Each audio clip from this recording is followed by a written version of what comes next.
Euh, Parlons de la prévention du cancer du col de l'utérus. Pour commencer, je vais vous expliquer l'école.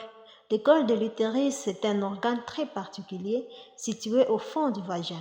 Il est soumis à des agents infectieux comme des champignons, des bactéries et des virus. Il est fermé la plupart du temps, change en fonction du cycle, se raccourcit et s'ouvre pendant l'accouchement.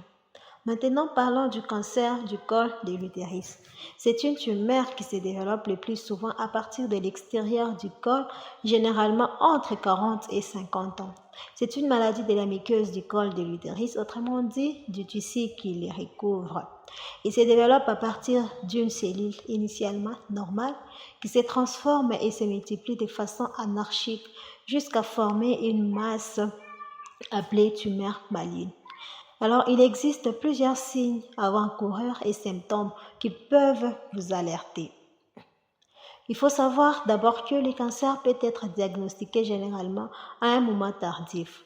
Le virus du cancer peut rester chez la femme pendant plus de 10 ans. Généralement, si la femme ne fait pas de visite pour savoir si elle a un problème de cancer, elle peut durer longtemps avec ces virus. C'est pourquoi il est important de faire des consultations, même si vous n'avez pas de problème, une fois ou deux fois par an. C'est très, très important.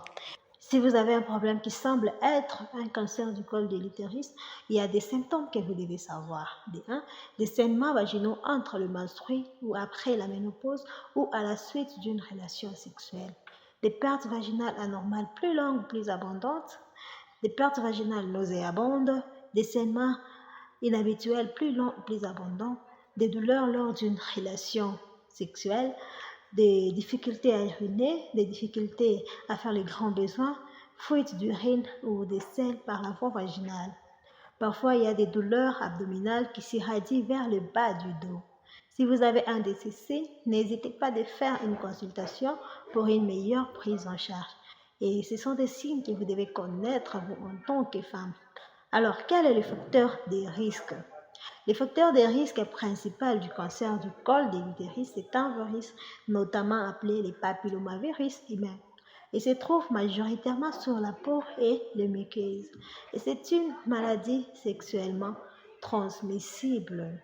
Sa persistance peut être à l'origine des lésions qui peuvent induire à terme un cancer du col de l'utérus. Le cancer du col de l'utérus est un sujet très sérieux. Voici les mesures préventives. Dans les stades précoces, il n'y a aucun signe visible, d'où l'importance d'un dépistage régulier. Faites-vous dépister régulièrement. C'est le moment idéal pour prendre soin de votre santé. Connaître les causes. Comme le virus HPV, la prévention est essentielle. Pensez au vaccin.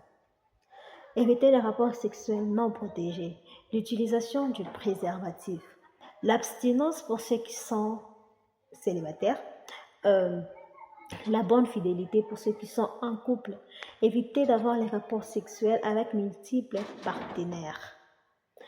Et quand ces symptômes sont présents, la maladie est souvent avancée. Donc, consultez un médecin pour une bonne prise en charge et un traitement adapté.